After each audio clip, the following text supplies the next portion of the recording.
There's a moment I've learned to pay attention to, and it happens within the first 3 seconds of walking into a space. It's the exhale. Your shoulders drop. Your breath deepens. Something in your body says, I'm here. I can relax. This place sees me. And there's the opposite, the place where you walk in and your jaw tightens without knowing why, where you feel vaguely on edge and strangely tired, even when nothing's wrong. Most people assume it's just them. I want to suggest that it might actually be the room. Today, we're talking about the energetics of space, the invisible layer underneath everything we've built over the last 6 chapters. Welcome back to the Intentional Design Series. I'm Natasha Antonioni, a luxury realtor and designer here in Austin, Texas, with the Council Real Estate Group. New chapter every week through the launch of my book on intentional design coming out in the fall of 2026. We've been building something over the past weeks. Ritual space, symbolic objects, designing for connection, beauty as a practice. Each layer has been doing real work. Today's chapter is the one that runs underneath it all, because none of it lands if the energy of a room isn't just right. When we came back to Austin after losing our home in the Napa wildfires, homeless, heartbroken, starting over, we moved into the home we call Casa Westward. And for the first time in my life, we did nothing.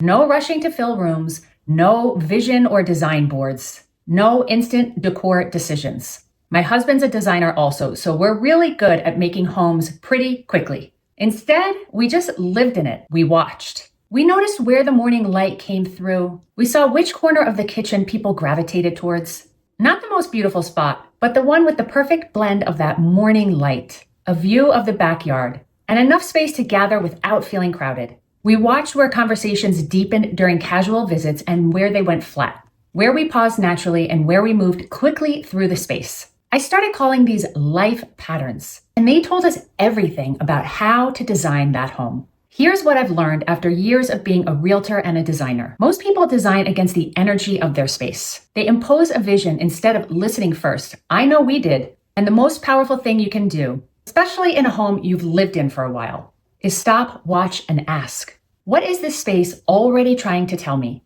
In chapter 7 of the Intentional Design book I have launching in the fall, I teach what I call energy mapping. And it starts with 4 questions. The first is, where do I exhale? Walk through your home and notice which rooms your body naturally relaxes in. Which space do you linger in? Which do you rush through? Those patterns are data. The second is, where do people naturally gather? This is the Casa Westward lesson. Not where you designed them to gather, but where do they actually end up? One family I worked with found out that their teenagers preferred the kitchen island rather than the desks that were designed to be their homework stations in their rooms. Instead of fighting it, we redesigned the kitchen to suit the needs of the entire family. More family time happened accidentally than any other family room that I designed previously. The third is, what is the threshold telling you? Every point in your home is a transition from outside to inside, from doing to being, from the world's energy to yours. In my home, a large Buddha greets everyone at the door, alongside woven baskets for shoes. The act of removing shoes isn't just practical, it's a reset. It marks you're somewhere else now. The fourth is, what is stagnant? Clutter is the most obvious form of stagnant energy, but it's not the only one. A corner that never gets light, a room you avoid without knowing why, furniture that's arranged in a way that makes movement feel effortful. These are all signals, and usually small shifts change everything. The most powerful lesson I ever learned about how physical design shapes a space came from my friends in Manhattan, Malin and Malin. Their apartment was thoughtfully designed to hold the city's energy without being overwhelmed by it. At parties, the entry had a sea of shoes. Guests naturally shed their shoes, but they also shed the energy of the city. Then the space opened into 2 zones: a kitchen area for standing, mixing drinks, and lingering, and a living area with tie folding mats on the floor. That floor seating changed everything.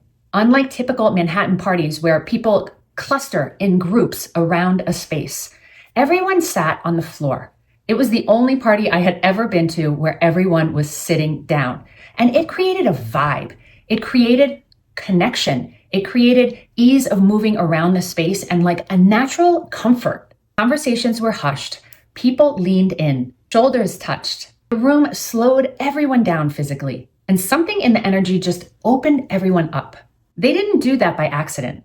That was a design decision, and it shaped every gathering they ever hosted in that space. This is what I mean when I say the invisible layers matter. You can have a beautifully decorated home that keeps people at arm's length, or a simpler space with a few intentional choices that connect people and make everyone immediately feel safe and seen. One of the most transformational things I've ever seen isn't adding something. It's often removing something. One family I worked with cleared their kitchen island, their kitchen counters. They left a coffee station and a bowl of fruit. Within a week, they were cooking more, lingering at breakfast longer, and having richer conversations. The space had been teaching them the whole time. They just hadn't slowed down enough to hear it.